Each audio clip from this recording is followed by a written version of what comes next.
This week on the Notorious Scoundrels podcast. Cannon to the left of them, cannon to the right of them. Cannon in front of them volleyed and thundered. Into the jaws of death, into the mouth of hell rode the 6 Tauntauns. Welcome to the Notorious Scoundrels, a podcast focused on tactics and competitive play for Star Wars Legion. Hosted by Kyle Dornbos, Michael Barry, and David Zelenka, with Jay Shalansky, the man behind the glass. Hello and welcome to the Notorious Scoundrels podcast. I'm Kyle. I'm here with Mike and David. How you guys doing? Doing pretty good. What's up? Pretty swell. You know, it's Monday and the week's going well already. So I'm excited to talk about all sorts of new stuff that we didn't get to talk about last week. Yeah, so we had a massively significant FFD live stream where they revealed a bunch of hot new things in portions, and we're going to talk about that. We're going to talk, since that was mostly about Clone Wars units, we're going to talk about using Overwatch with clones, since they can share standby tokens. Not just using Overwatch, using standby tokens generally, but in particular using phase 2s with Overwatch. Can we talk for a second about why is that ability not just called Overwatch? It hurts my soul. Why is standby not just called Overwatch? Yeah, man. Like, because you're standing by and waiting to do something. I don't know. Overwatch just sounds so much cooler, and like I think embodies what it's supposed to be so much more. I mean, that's literally what it's called in what's that computer game? XCOM. Help me out here. That's it. Yeah. Yeah. It's literally standby and it's called Overwatch in XCOM. So yeah, it's great. I don't know. Maybe they wanted to come up with a different name so they wouldn't be literally copying XCOM. Yeah. All right, so we're going to talk about Overwatch / standby. We're going to talk about R2-D2 because he's out now. I know we did like a hot take R2-D2 thing in a couple episodes ago, but we're going to talk about actual R2 tactics. And then after that, we've got a exploratory section, which may or may not have a Wookiee in it. So, yeah, should be fun if we get to that. Let's launch into the news. Welcome to In the News. So the new factions are getting a bunch of crap. Crap. You're calling this crap? Well, crap used in the way that, stuff. It's all good stuff. It's definitely not. It's decidedly not crap. All of these units look amazing and competitive. You have the BX droids and ARC troopers, which are essentially the separatist and Republic versions of commandos and scouts. And then you have Cad Bane and his hat, which is separate apparently. Hat Bane. Is it like, hat gang. Do you just automatically receive a game loss if you put Cad Bane on the table without his hat on? God, I hope so. I think at a minimum that should be like a strong warning. Someone was joking that they would take the hat and make it into a recover the supplies objective. Recover the center objective. Yeah. So they would have Cad without his hat, and then the recover token would be his hat. Yep. Well, he would just shoot the nearest person with a hat and take their hat. Oh yeah, exactly. Do helmets count? I mean, it's better than nothing, Okay. And then, of course, we have Padme Amidala. Both her and Cad Bane are operatives. These are the first operatives for the new Clone Wars factions. So she's kind of like an operative version of Leia, it seems like. Yeah. Leia's mom, so. Well, yeah. I mean, she's literally Leia's mom, so. Yeah. You're not supposed to know that. Spoiler alert. Here I go, spoiling how old is it now? 17-year-old movie? Okay. I'm impressed that you just rattled that off. I would have said like 20. Feels like 20, that's for sure. Yeah. The quick math is Phantom Menace is 99, so that would put Sith at 2003. Man, okay. Presuming a 2-year release cycle. There you go. Okay, moving on. Yep. So I think the biggest takeaway from all this sweet new stuff is strike teams. Yeah. Copy paste. I agree. But in a good way. Well, I mean, like, I think good way TBD, right? Fair. But I do think that assuming that they are statted and point cost, I'm not sure if we've got the point cost for them already or not, but assuming that they're similarly costed, this allows clones and droids likely to get up to 10 to 11 activations, which I think is a big deal. Yeah, I think it makes them instantly competitive because that's the thing they've kind of been lacking up until this point. Yeah, like they both have strong bones as a faction. Their core mechanics are good, their core units are good, their characters are good. But they just haven't been able to really hit that 10 plus activation mark, and now it looks like they'll be able to do that. Oh yeah, like 10 activation Dooku sounds really scary to me. definitely. But, I bet you could find a way to make 10 activation Grievous Dooku work. You might have to drop some heavy weapons and stuff, but I'm sure you could get there. Yeah. Dooku and Grievous do all the heavy lifting in that work anyways. And if you were allowed to actually last first with one of them, I think it's a game changer.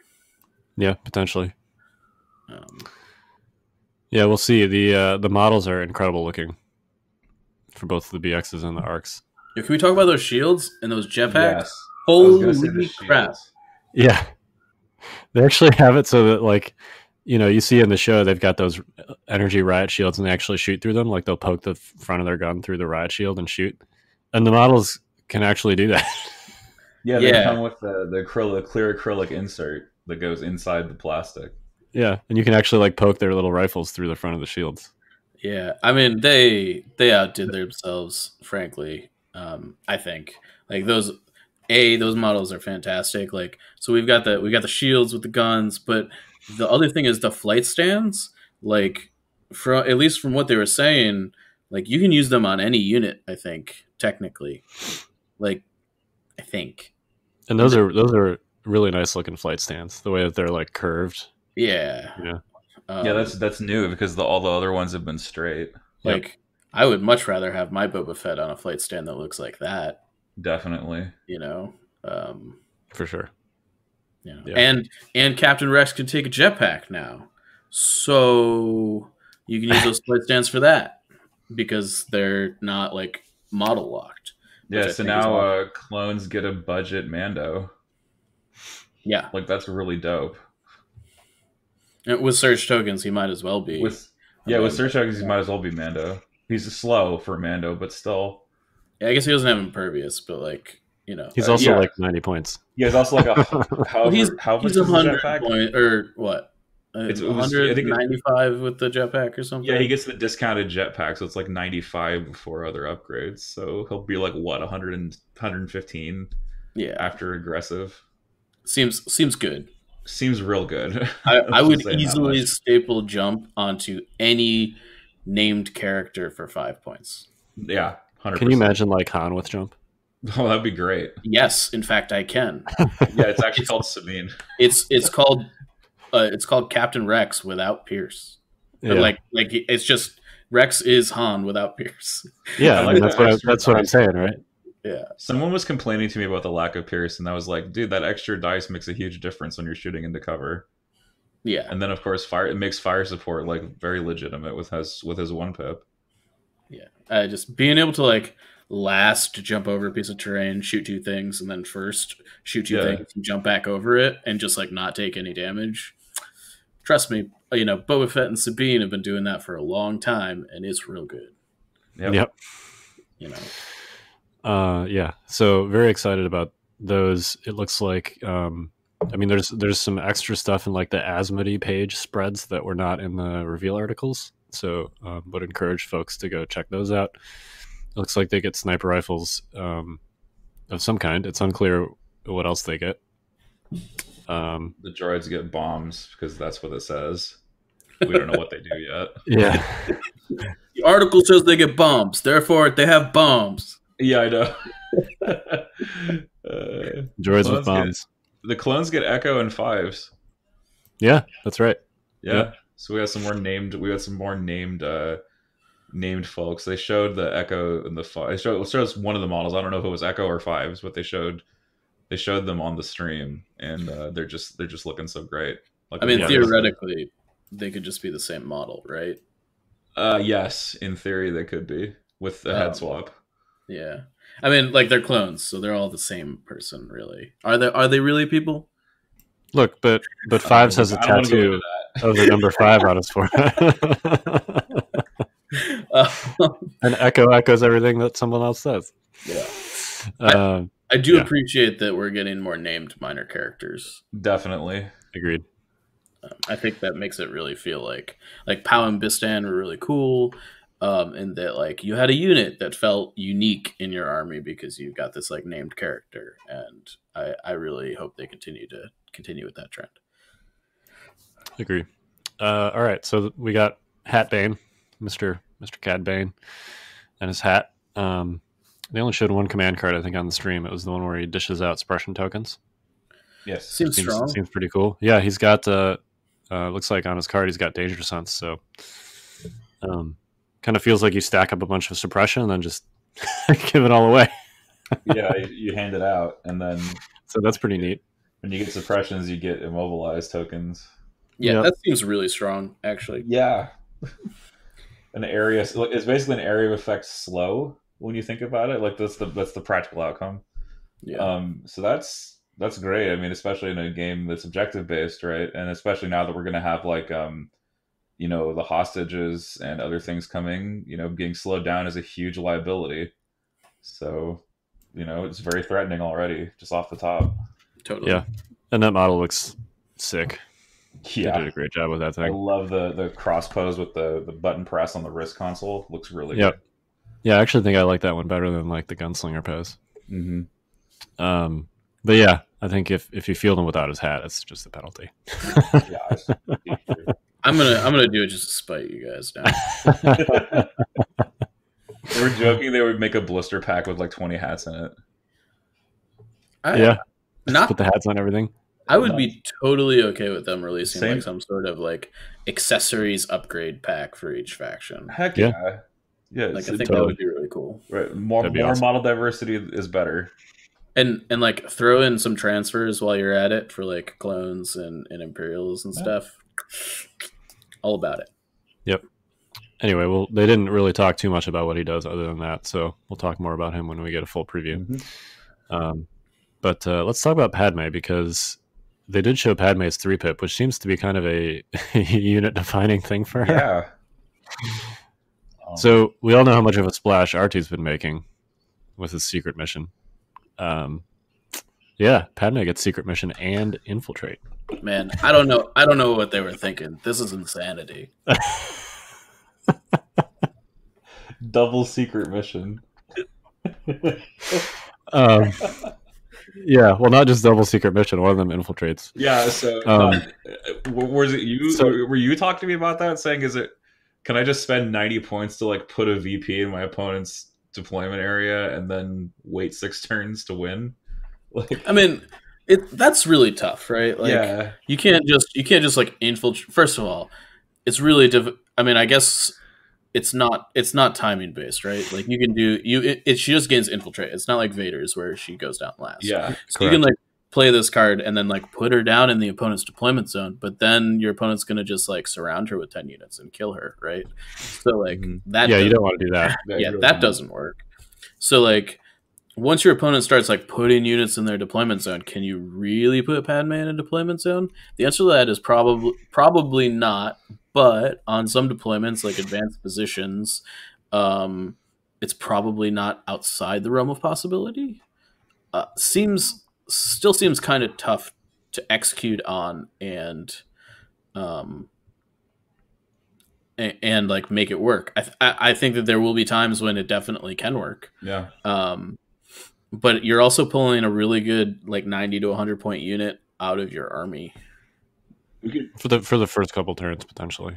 I was thinking. But, yeah. I was thinking Dash. It's sorry. Go ahead, Mike or Kyle. Jeez. well, it's not like R2, where he's 35 points.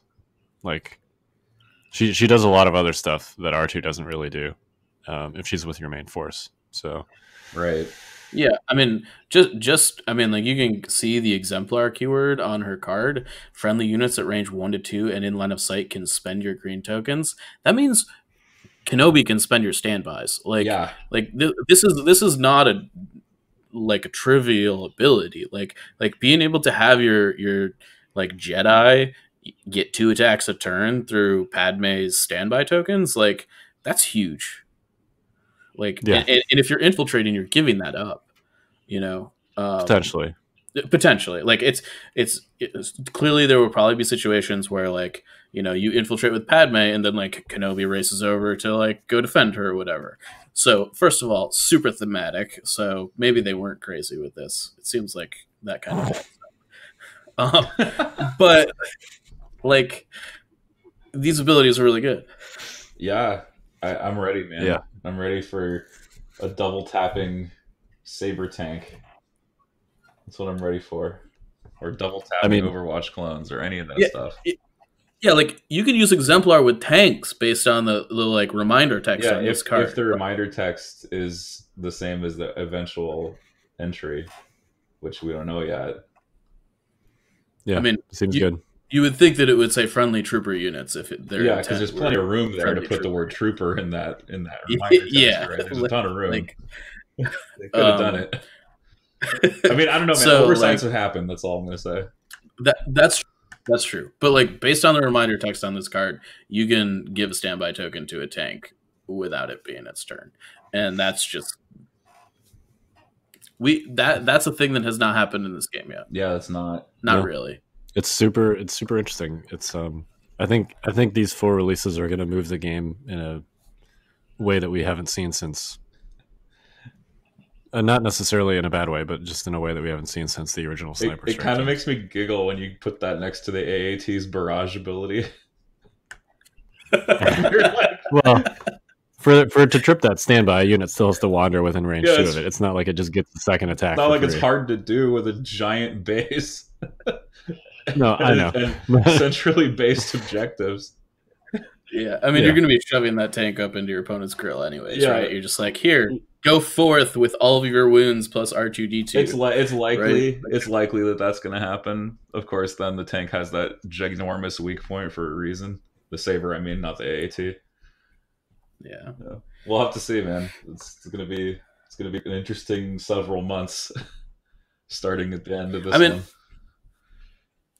Yeah, I think that all of these like new little mini games are really good for the health of the game. I think it's yet to be determined if like they're too good, but I do think that they make a lot of games like different, right? You're playing Breakthrough, you're playing like Intercept the Transmissions with secret mission characters. Like all of a sudden, the objective is different. Like it's the same, but it's also like it's got a nice skew to it. Bounty was not.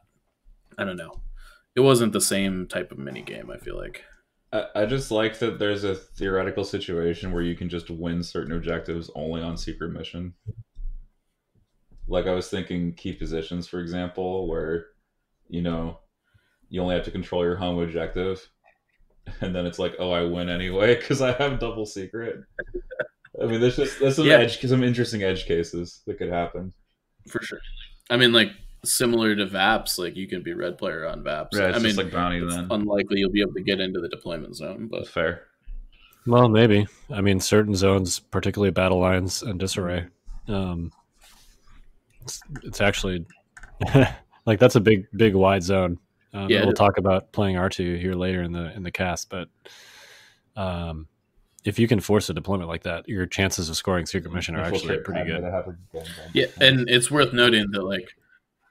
No, sorry. I was saying you can infiltrate Padme just to have her gunned down by Tauntauns on disarray. I'm just seeing it now. Well, that's fair. But it's worth noting that like Padme can handle herself if like against a core. Oh, certainly. Like, you can't just send one core unit to deal with Padme. She will kill it. Right. Yeah, it's not like sending a core unit after R2. No. No, I mean she's got sharpshooter 2 with like a range 3 pierce gun. Like you need to. We haven't even talked about the fire support combo that's possible with that gun. Holy moly! It makes fire support a lot Yeah, good when you're ignoring cover, ignoring and cover, piercing right? and hit surge hitting. Wow, that's kind of dope. Basically, just makes any clone unit superpowered at the expense of 2 activations. Yeah, we're kind of. I feel like with clones in particular, we're kind of starting to see their faction identity come out a little bit. They haven't been like. I think the Saber probably changes the calculus a little bit, as do Phase 2s, but at least with just the core set release, they haven't been like super competitive at the higher levels. But I think the Saber and the Phase 2s, and then now what we're seeing here, kind of drastically changes that calculus. Yeah, they're definitely earning their status as elite just because the spike damage they can produce is so incredible. Yeah, and the way that like you said, Mike, like if you're running double secret mission, you're forcing your opponent to play your game regardless of what the objective is. Right. It's like all of a sudden, we could be playing key positions, but we're really not anymore. We're playing the game that I want to be playing, right? So, right. That's an interesting dichotomy that we haven't really run into yet. Yep. Yeah, we'll see how that plays out balance wise, but thematically, it's interesting. All right. Let's move on to the Legion 101 section, where we're going to keep talking about some clones. It's time for Legion 101. Class is in session. All right, I'll let you guys carry this one because you're the clone players, but clones can share standby tokens, which is awesome. And of course, if you give those clones Overwatch, which gives them the Sentinel ability, they can react to things at range 3 instead of range 2. Thoughts? For 4 points, I think you take it on every Phase 2 squad you have. Maybe you only need it on 1 or 2 squads, but just about. So the difference between range 2 and range 3 is pretty significant, as most people are already aware when it comes to standby tokens. And when we talk about range 3 and being able to share standby tokens, we're all of a sudden talking about like being able to literally hedge people out of being able to shoot you in certain situations. Like Rebels have DLTs now, but it's not a sure thing to be able to, let me back up. You can cohere your units in such a fashion that you will not be able to shoot a standby token off the unit that has it, that's sharing it with the Phase 2 squad. Like they will be past range 4. Like, so you basically need like a sniper rifle to start shooting standby tokens if you're cohering your units properly, in order to share it and do that. It's kind of hard to visualize without like drawing a diagram, but essentially, you draw from each unit leader, you cohere directly towards the other squad. You can make it so that it's greater than range 4. Yeah, basically the only thing you can strip it with is a sniper, essentially. Right. Even then, that might not be possible because of line of sight blocking.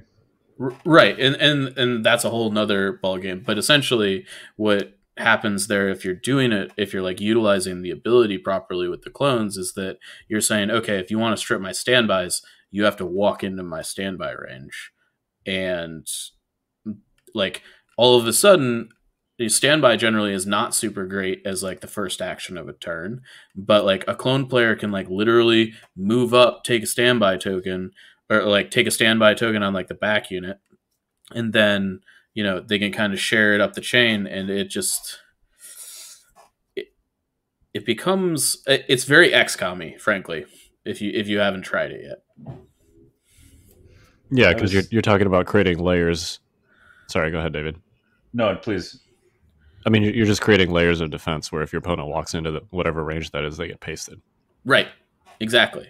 And you can kind of set it up so that like you can do some funky stuff with it too. Like if you've got a unit that has access to multiple standby tokens, like you can respond by like moving your unit farther up and making sure you're still in standby range and then firing on the next trigger, so you can like continue to extend your standby range with the standby tokens that you already have.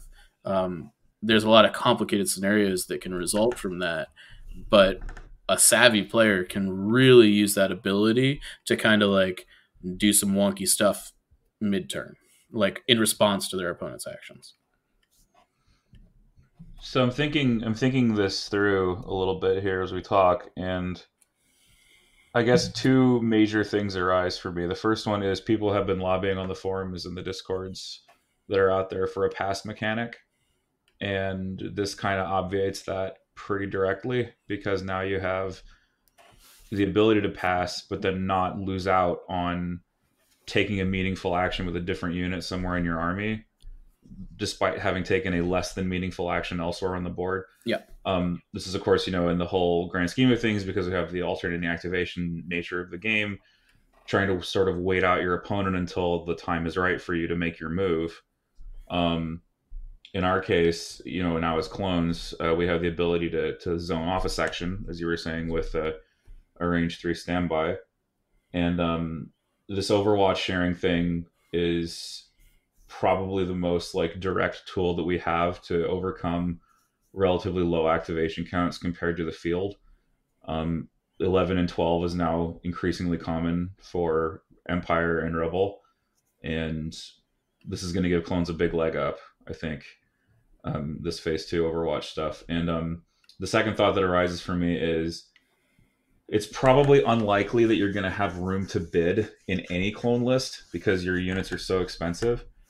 But in order to leverage this effectively, you need to look for objectives in your opponent's battle deck that require them to stand in a certain place. Like intercept comes to mind. Yep. Recover the supplies comes to mind. Things that your opponent has to move to an area to accomplish the task, and then setting up your defenses around that area. My only concern is that when you get into a situation like that now becomes a standoff, your opponent then says, okay, I can dwell back here for a little bit. I have superior range, and that's where like the next thing comes into play is they're going to leverage their ranged weapons. I'm thinking in particular snipers and Cassian and Iden going forward. They're going to be leveraged against you. So I'm wondering what the next step is strategically afterward, but that might be beyond the scope of this particular discussion. Well, I think it's notable that you need to set your defenses up, and then you also need to be like using that for something, right? So if you are setting up your defenses so that they can't steal the box on recover the supplies or whatever, you need to be setting yourself up to steal that box because they're not moving in on it, right? Yeah. It's also worth noting, you were talking about bidding, that this ability, and we haven't seen it a ton so far, but mainly because the faction has been restricted due to the lack of special forces and good support slots. But naked core units become a lot better if they're giving a standby token to a loaded phase 2 squad, right? You're like, okay, I've got this 52-point unit that is essentially trading its activation in to get a phase 2 attack out of it, right? Yep. And that can be like that's probably the most valuable thing a naked core unit could be doing in this game from any faction is is essentially acting like it has a heavy weapon, and it doesn't, and you don't have to take the heavy weapon for it to do that. And not only that, but you can like aim standby with your naked core unit. Okay, that's actually pretty good. Like you've passed things on. It's almost like you have another heavy. Without paying for it. It's basically like you gave your phase 2 squad 4 actions this turn, right? Yeah, exactly. And that's per time you do that. So if you take 2 or 3 naked core units and you've got like 3 fully loaded phase 2s up there, right? They've all got Overwatch, and you're like aim standby and with all your useless units and giving them all these sweet tokens. That's awesome. Not only that, but there's clearly the issue with this strategy becomes if your phase 2s start to get depleted. Well, Kenobi is a really great tool to make sure that doesn't happen. You're like, Yeah, okay, Kenobi with the Sorasu Guardian. right. You've all of a sudden got not only an Overwatch battery, but you got a dude standing there saying, "Yeah, you could shoot these guys if you want, I guess, but I'm going to take care of it." Just roll crits, man. No, I'm joking. I mean, like, even if you do roll crits, they probably all have surge tokens, so they're in Mando mode, right? And so at that point, the only thing that you're really scared about is Pierce, because sure, they can shoot your phase 2 units with suppressive weapons. You know what? Standby sharing doesn't care about on the main unit? Suppression tokens. Like, it doesn't strip standbys off the unit that's expending it, right? So it's a very different way to use this mechanic, and I think that if you're not prepared for it, you're going to get caught off guard the first time you've got like a mainly range 3 army and your opponent's like, yeah, I'm going to stack like 4 or 5 standby tokens this turn so that you can't, like, you can walk into this area if you want, but your force user is just going to die. Yeah, you're like, please walk into the jaws of whatever mean thing I'm going to do to you with my standby stack. Yeah. Probably I mean, annihilate that unit. Ultimately, like, standby sharing is very similar to pull the strings, except on an army-wide level, right? Because pull the strings is... Now, you control the timing of pull the strings, so that's objectively better. But essentially, you're transferring an action from one unit to another unit. Yeah, and that's what pull the strings basically is. And that's also what you're doing with standby sharing. Yeah, and it's notable that you can, air quotes, pull the strings like 6 times a turn if you want to, right? Like, right. Not to mention, I imagine strike teams have the clone trooper keyword, right? So, we're talking about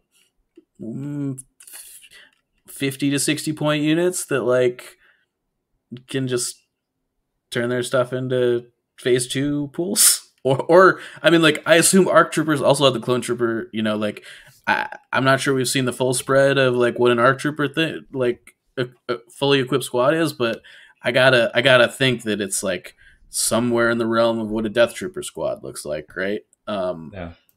Yeah, give your Death Troopers Overwatch and have naked Stormtrooper squads transfer actions to them. That sounds pretty good. Yeah, like, I mean, like, that seems really good to me. Yeah, I don't know. So is Han going to make a return because Han has the Pierce 2 gun to make sure he just murders everyone, and then Reckless Diversion to, ensure that things don't get attacked? How would Han get to range 2? That's fair. Standby club. Reckless Diversion is how, probably. There's also some like other really cool things you can do with this that are a little bit more corner case. So if you take that Clankers and give Rex like electro binoculars, you can actually shoot things at range 4 with like a phase 2 Z6 unit, because you can give them a face up order token and then Rex can just hand them an aim token. So they like fit that the criteria for the card text. So they can, like, if something walks into their Overwatch range, they can just bomb something else at range 4, which is pretty obnoxious. I think it's kind of corner casey, and maybe just kind of like a cool like trick that you can do that's not actually good, but it's just an interesting interaction. Well, you don't actually need Binox for that. I assume you would run R2 with Threepio and use Calculate on the phase 2s. That's yeah, you could also do that. That's probably better, actually. You can also do things like, you can use standby to attack, but you can also use it to move. Yep. So like if you've managed to grab a box or something with a clone trooper unit, stack standbys behind them, and then every time a unit moves into standby range of the unit with the box, you just move them away. Yeah, you just like dodge standby with all the other units, and all of a sudden the box carrier unit's like on the other side of the map. That's rough, man. It sounds so cool story, so bro. This box is mine. I'm totally looking forward to playing against that.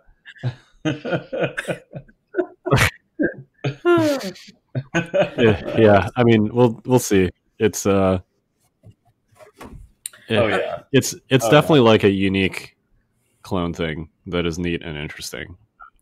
But yeah, uninteractive is depending on what kind of list you bring. an interesting word for Well, it. no, I'm just saying. Like, Well, I mean, sorry, go on. yeah.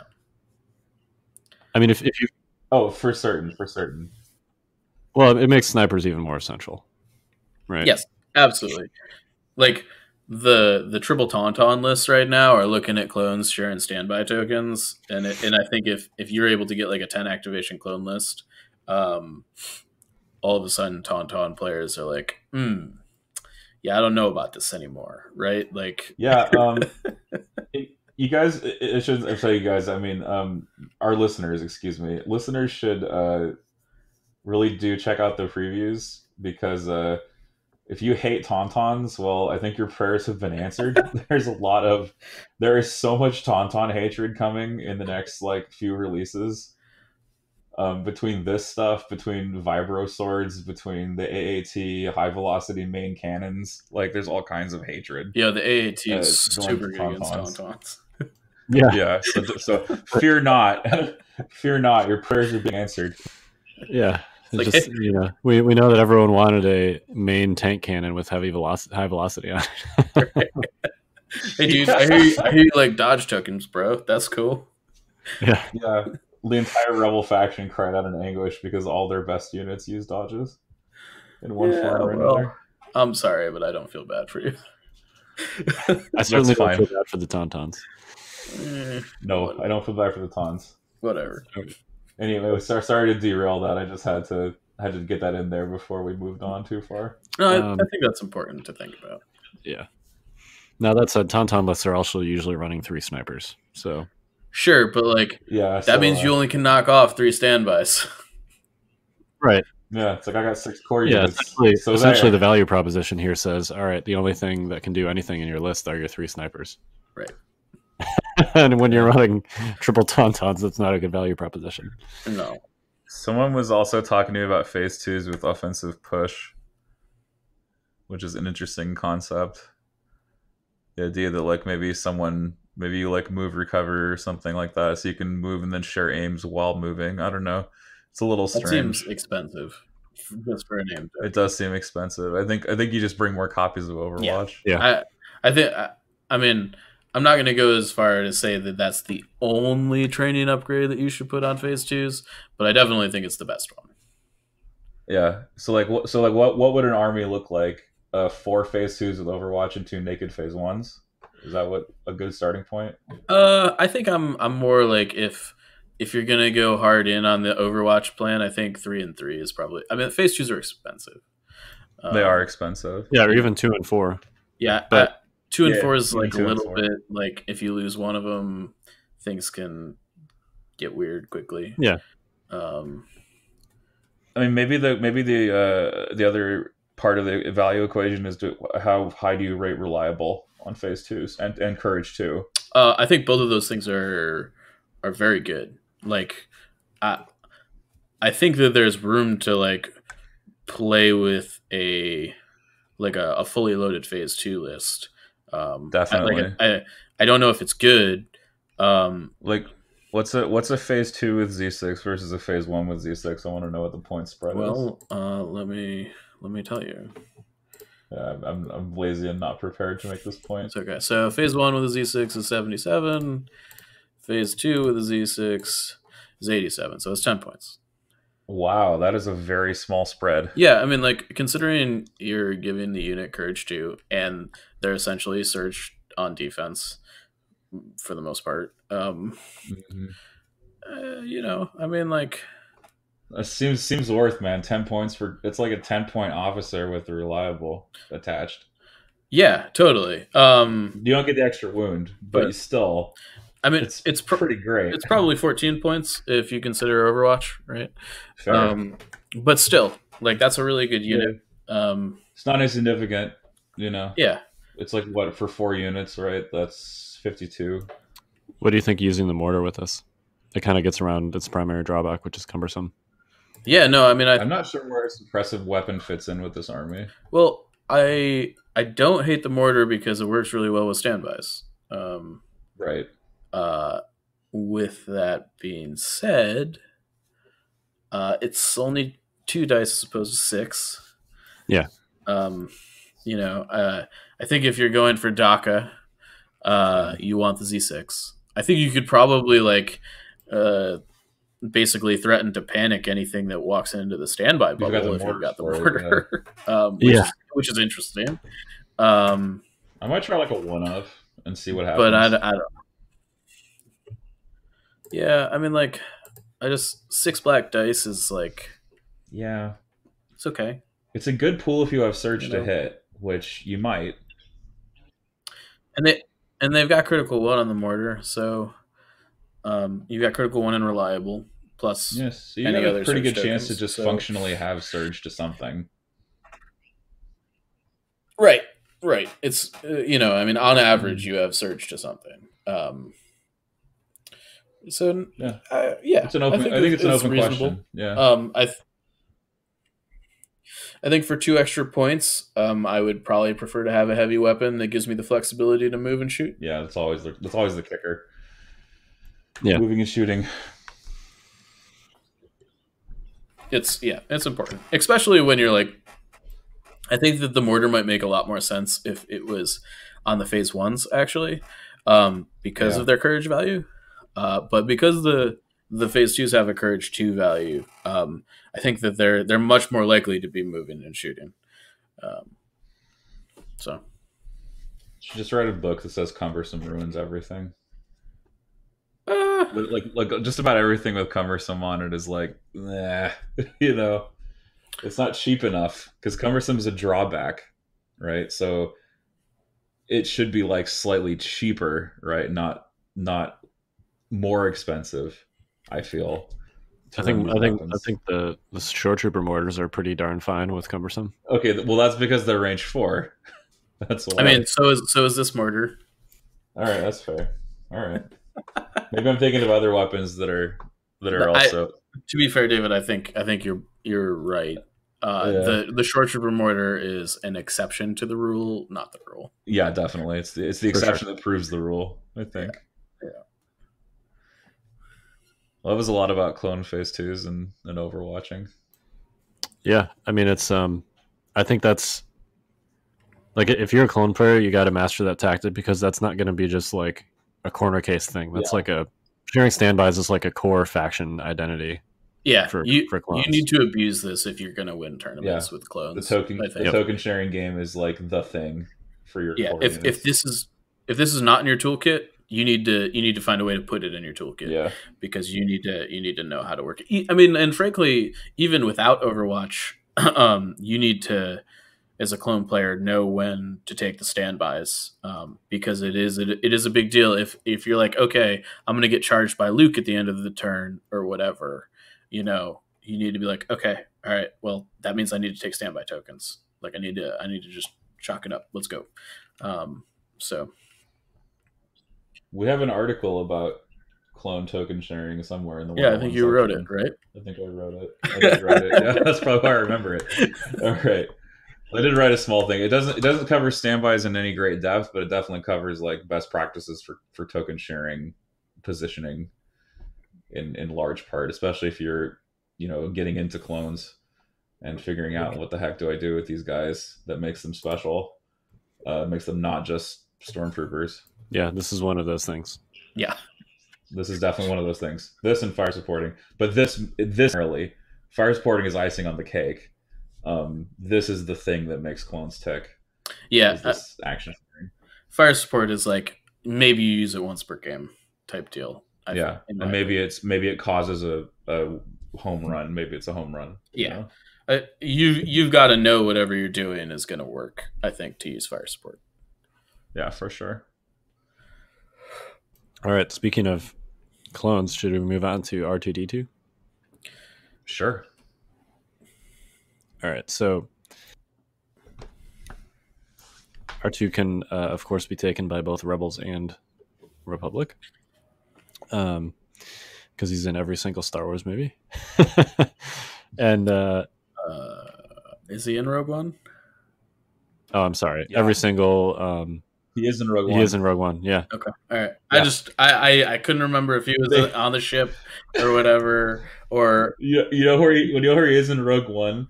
He's literally there. It's like a 2-second thing where Anthony Daniels says something about Scarif. Oh, and then you're right. R2D2 beat Boops. Yeah. And it's just like, that was nice, that they were there. And then it's like back to the movie, Yep. Okay, but they're not in Solo. Okay, that's true. That's true. They're not in Sorry, Solo. I just wanted to prove you wrong. Let's continue. Only the every Skywalker saga Star Wars movie. Yeah. I was gonna talk about all three, but that's getting off track. So we'll hit his stats and his command cards and stuff. We kind of did that previously, but we can hit him from a more tactical perspective. But I think there's essentially like 3 ways to run R2. You can run him in and correct me if I'm wrong, because again, you guys are the clone players, but you can run him in a clone list as like a potential extra victory point, but also with Threepio for calculate for the extra tokens. And he's a cheap 35 to 50 point activation, which is super important for clones. Yep. Mm-hmm. And that's more like a standard, clone lists are gun lines right now. They don't really have any other way to do it. So that's more of like a quote unquote traditional style list. You can run them in a similar style, traditional style rebel list, which I think is, we'll talk. I'll talk a little bit about Jedi Luke because that's what I've been running with him. But I think generally that's less good than the third version for rebels, which is running him with tauntauns, just naked without 3PO. Yep. And I think the 3 that you've posed are pretty close to right. I do think that there's kind of like a 4th option here, and that's R2D2 with anything that has the armor keyword that's a vehicle. Yep.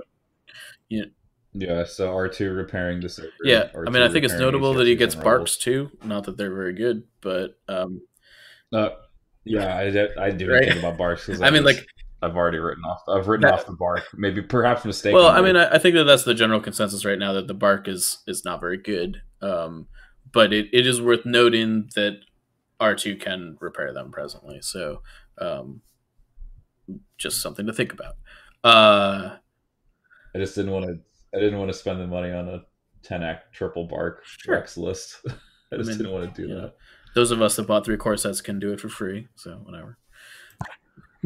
That's true. It's just something that you already own. So. It is notable. So the first keyword, of course, on his card is repair 2, capacity 2.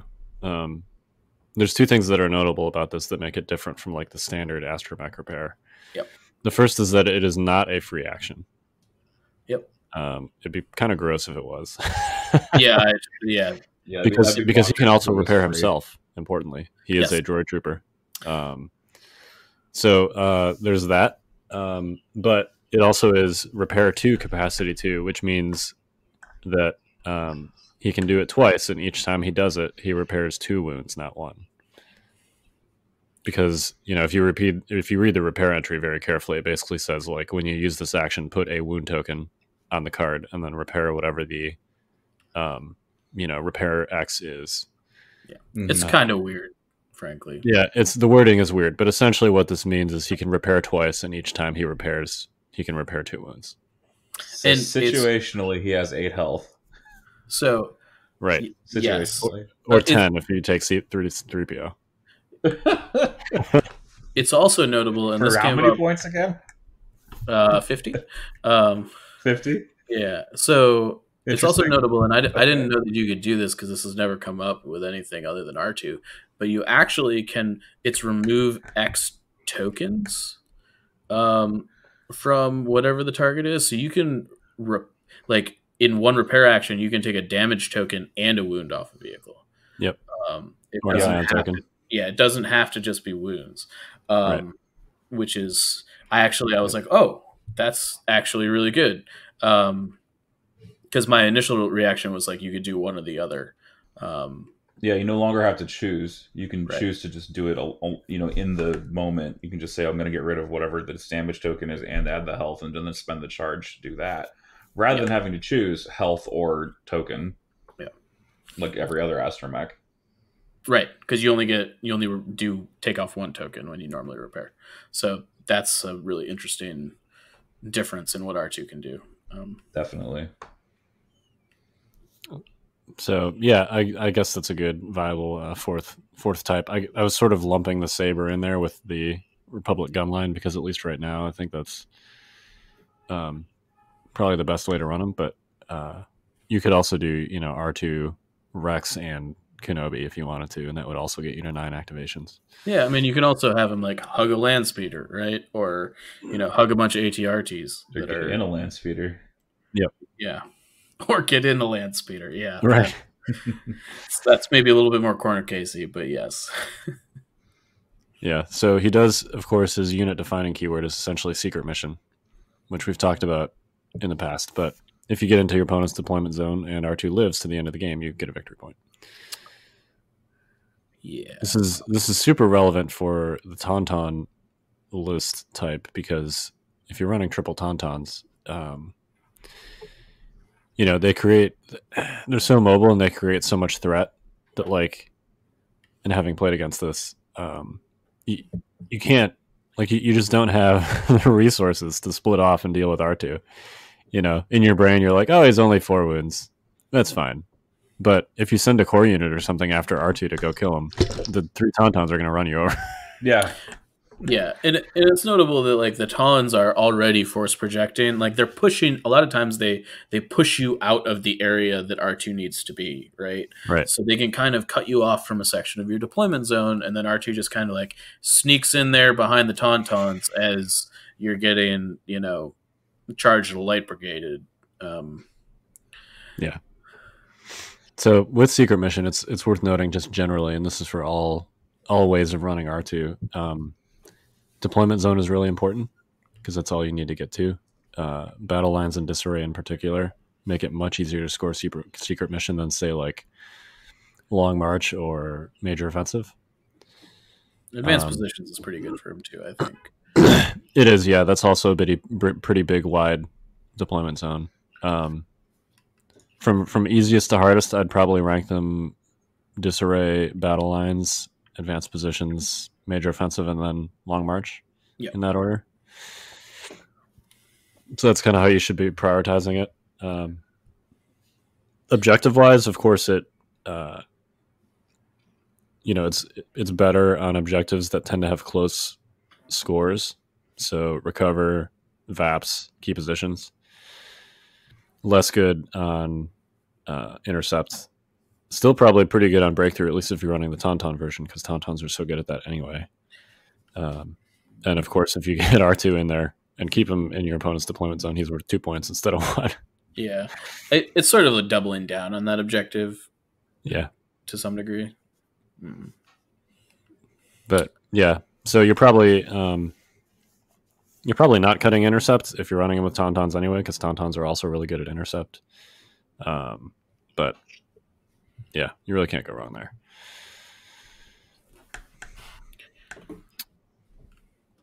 So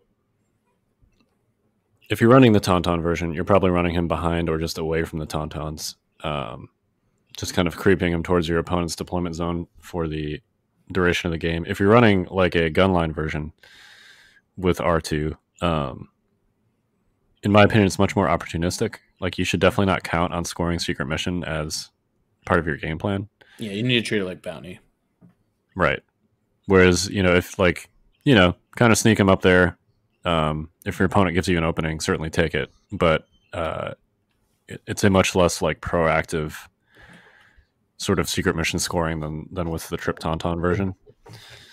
And I've been running him in a more quote unquote traditional Rebel gun line with Jedi Luke and then DLTs and Threepio for calculate, because calculate odds is really good on Jedi Luke. If you run him with saber throw, of course, if you can get into melee, obviously you're doing that. And if you do that with an aim and a dodge, that's going to be great. Dodges on any version of Luke are obviously desirable. But the aim token is nice too. Luke really likes aim tokens, both at range and in melee. And he rarely has a way to get them because rebels don't have spotter. So this is a way to give him both a dodge token and an aim token at the same time. And Jedi Luke also has 4 courage, so he doesn't really care about the suppression, and it might be helpful for cover purposes. Yeah, it seems like a natural fit on operative Luke to do it this way. Yeah. So usually what I do is I kind of run him close to operative Luke, and operative Luke tends to be at some point during the game pushing anyway. So hopefully like near the end of the game you're hitting your opponent's zone or some area near your opponent's zone with both Jedi Luke and R2 at the same time, and then you can kind of sneak him into that end zone. Let's talk about blast off real quick, because one thing that I've found with that setup is that secret mission in general is a lot harder to score with blast off, but at least if you're running him with Luke, there's no way you're dropping Son of Skywalker or serve your master for blast off. I think you mentioned this earlier, Mike, just about blast off generally. What's your opinion on that card? Man, you're putting me in a spot. Okay, fine. I think that blast off is pretty mandatory. If you are counting on R2 scoring, you need to have blast off in your deck. If you're not counting on R2 scoring, fine, whatever. But let me tell you, the first time that Operative Vader puts your R2 on top of a building, you're going to be very sorry you didn't have blast off. Yeah, because of course R2 cannot climb. So, yep. So, you can huck him up on top of a building with Vader's might. Yeah, I mean, like it essentially just kills him. I mean, like you still have an activation that like padded, but like if you're engaged, sometimes drawing an operative token that does nothing is worse than him being dead. Definitely, because you're basically passing an activation where you need the tempo to be preserved, right? Because now you're in battle now, and you need to move with everything, right? You're like, oh man, I really wish I drew a Tauntaun, and I drew this robot that's stuck on top of a building and my can't shoot anything. Got snapped off by Vader in the meantime. Right, exactly. So, I hate to say that anything's mandatory, but I do think that if you're counting on R2, and I think this specifically goes for like the Tauntaun lists, need to be running blast off. I think if you're running like a Luke Sabine deal, it's really hard to justify cutting any of those cards for blast off. And I get that, but you need to like, the other thing is maybe you just need to keep R2 away from buildings that are tall, which is a problem because he really likes line of sight blocking terrain. Right. So like, so there's a little bit of a push pull there. Clearly if you're not playing against Vader, this isn't an issue, but just be aware that there is literally cards out there that say R2 doesn't get to do his thing ever if you don't take his command card. Well, and even if you're not facing Vader, I've found that Secret Mission is still much more difficult to score without blast off, just because, the way line of sight blockers work, and in order to keep him safe, like sort of creeping him at speed 1 the entire game directly towards your opponent's deployment zone is very different than creeping him at speed 1 towards the line of sight blocker near your opponent's deployment zone, and then on the last turn playing blast off and leaping over that line of sight blocker into your opponent's deployment zone. Yeah, it's very different. And your opponent's going to know you have it is the real issue, I think, generally. And I also think, to some degree, if you're playing any of R2's command cards, you should probably have comms relay on him, because you don't want order tokens on R2 most of the time. I agree with that, especially for the smokescreen card.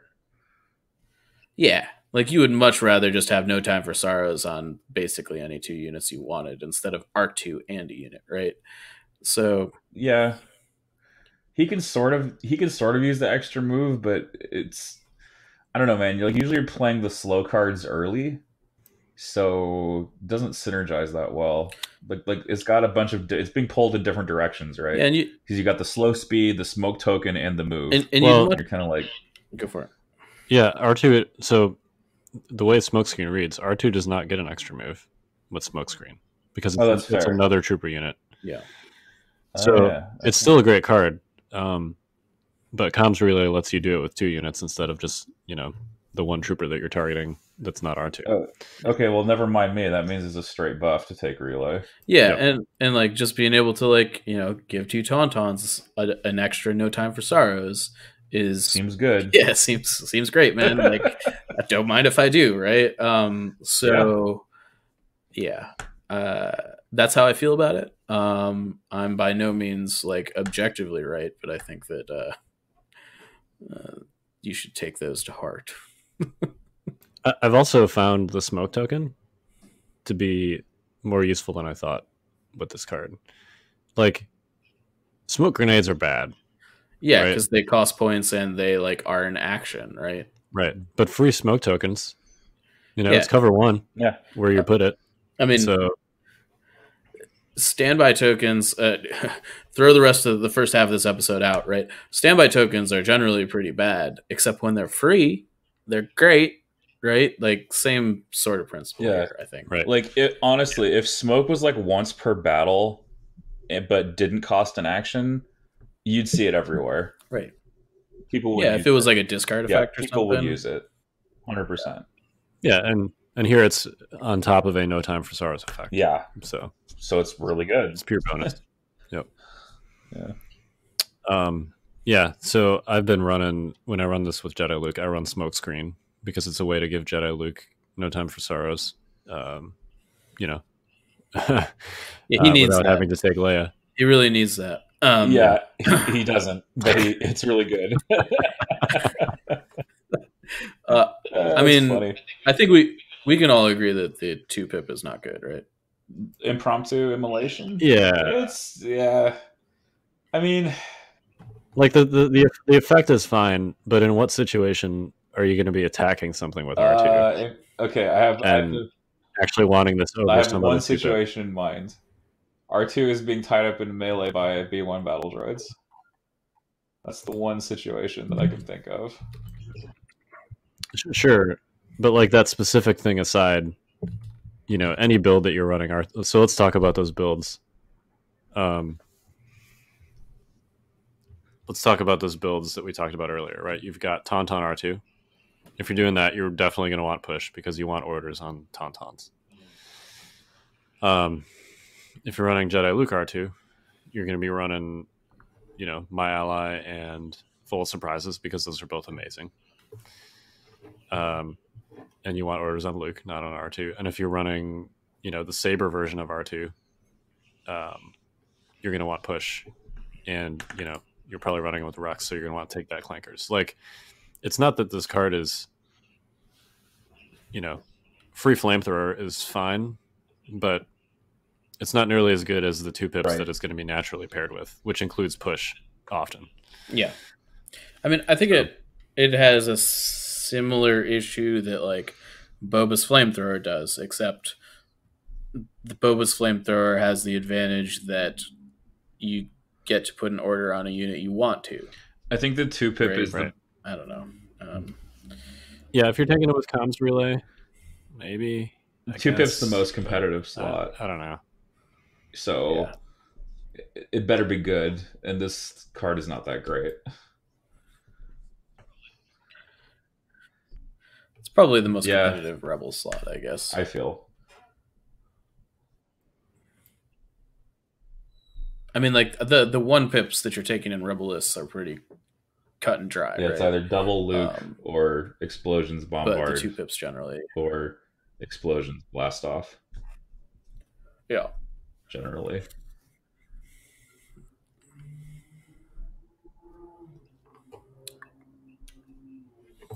Yeah, I agree. Yeah. I don't really see a situation where you're taking that card ever. Which is fine. That doesn't make R2 bad by any stretch of the imagination. No, I mean, he's 35 points. Right. I know. I like. All right, so let's talk about Threepio real quick. So you're probably not taking Threepio in the Tauntaun versions because you don't have the points, but I'm definitely taking him in the Jedi Luke version, and you're probably also taking him in the Clones version because Calculate Odds is really good. Yeah, I think it depends on if there's a vehicle in your list or not. I think if you've got a Saber, R2, like a naked R2, is much more defensible in a Republic list. Yeah, because he's repairing and he's got the possibility of scoring an extra victory point. Yeah, but I do think that if you're not taking armor, you probably want Threepio. Yeah, and even if you are, 15 points for 2 extra health and calculate is pretty good. Yeah, and it's really, I mean, like, I'm sure that most people have put this together already, but calculate can turn on inconspicuous, which is important. Yeah, you can do it on yourself. Yeah. It's also important that, of course, 3PO is an extra model, so this gives you ways to use cohesion to get cover.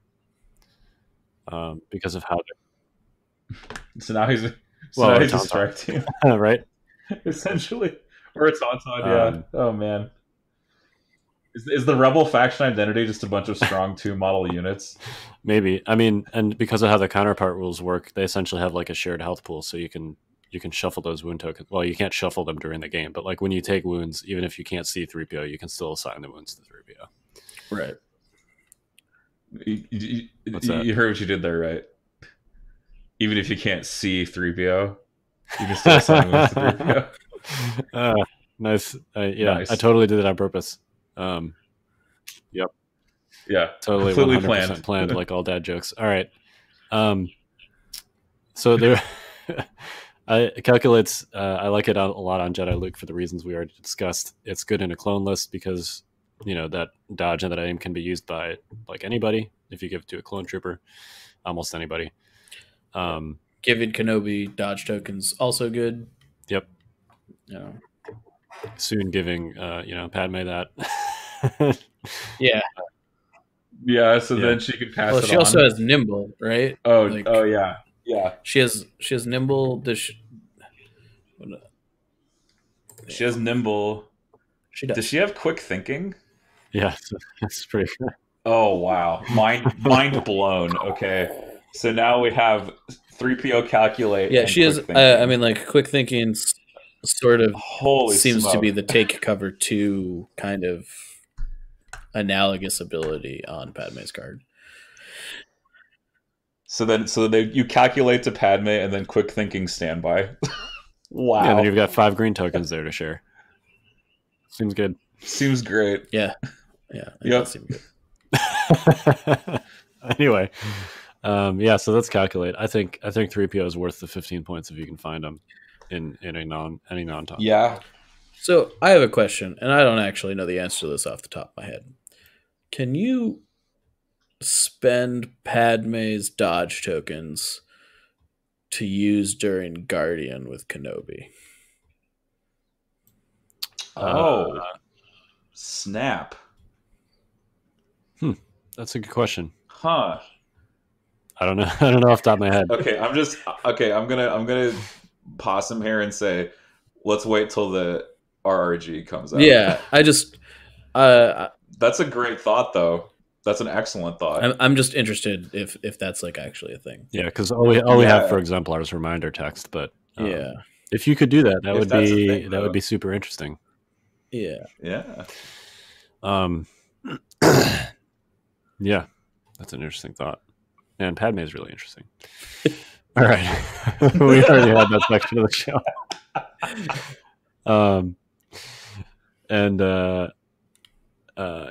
So there's one more ability here on 3PO's card, Distract. I've never used it. Yeah, I don't. If you're to something, like you're probably seems situationally like I'm sure that there are situations where doing this could win you a game, but I haven't run into one of those yet. I mean,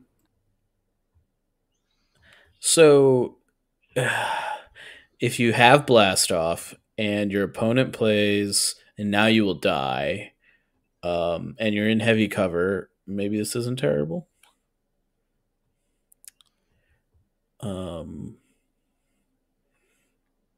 I don't know. Yeah. I don't know. You lose inconspicuous. Like, you're sort of inverting the R2 value proposition, right? Which is don't shoot at me to shoot at me. I mean, this essentially is like, I'm trading R2 so that Luke will live, is I feel like when this ability is good. Yeah, that's fair. Or Obi or whatever other unit you don't want to die. Right. Well, and there are some tricks you can use too to limit the damage, where you can like, put R2 behind a line of sight blocker, swing Threepio out there, take the hits on. Well, let's see. Can you eliminate Threepio if R2 is fully healthy? I don't actually know offhand. Yeah, counterpart rules. I imagine you can. I think you can. But if you could, then you take 2 wounds, you eliminate Threepio, and then you use repair to bring him back behind the line of sight blocker. I'm hearing Anthony Daniels yelling, "Help! Please help!" I think the best use of this ability is in the middle of a lightsaber fight, and you have Kenobi, Grievous, and R2 all in melee. And R2's like, nah, dude, you got to attack me this turn. Is really the only way. I mean, you can interchange those character names with different factions or whatever. But I think that this really shines in melee, where they can't get out of the melee to do something else, or and they're forced to stay in base contact with Operative Luke, but they have to be attacking R2 instead. Yeah, so it's important to note that this is not just ranged attacks. This is attacks. Right. Yes. So, yeah. They can clearly just withdraw, but essentially you can force them to give up an attack on whatever, on their 1-pip turn with, something good. You can do this on an enemy Luke when they summon Skywalker, if they're in your, now they'll probably be able to force push R2 out of melee or whatever, but, there's some corner cases there that can be abused. Yeah, there are some super potentially useful corner cases, but I've never personally used it. This is not why you. I've looked for reasons to use it, and I've been hard pressed on all of my games. Yeah, it's potentially amazing. Well, but mostly probably gonna sneak up at a big tournament, and then someone's gonna see the play, and then we're all gonna gasp because we've never seen that before or something like that. I can see that being that kind of ability. Yeah. All right, let's move on real briefly to the end of the show.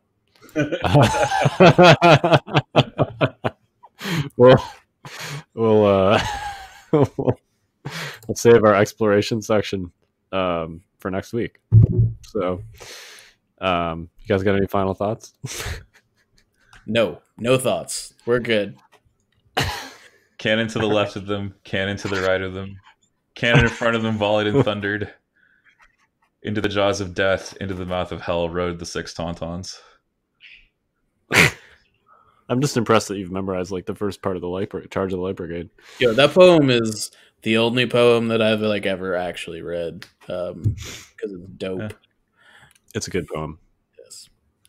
It's really sad if you consider what the words actually say, but yeah. All right.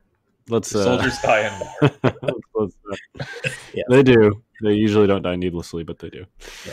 All right. I shouldn't say usually. Yeah. Let's continue. Moving on. Yeah. So people should see 1917. I just saw that recently. That's on my brain. It was an amazing movie. Also kind of downer, but yeah. Definitely a downer, but amazing. Yeah. All right. We are the Notorious Scoundrels. I am Kyle. I'm Mike. And I'm David. And we will see you next week.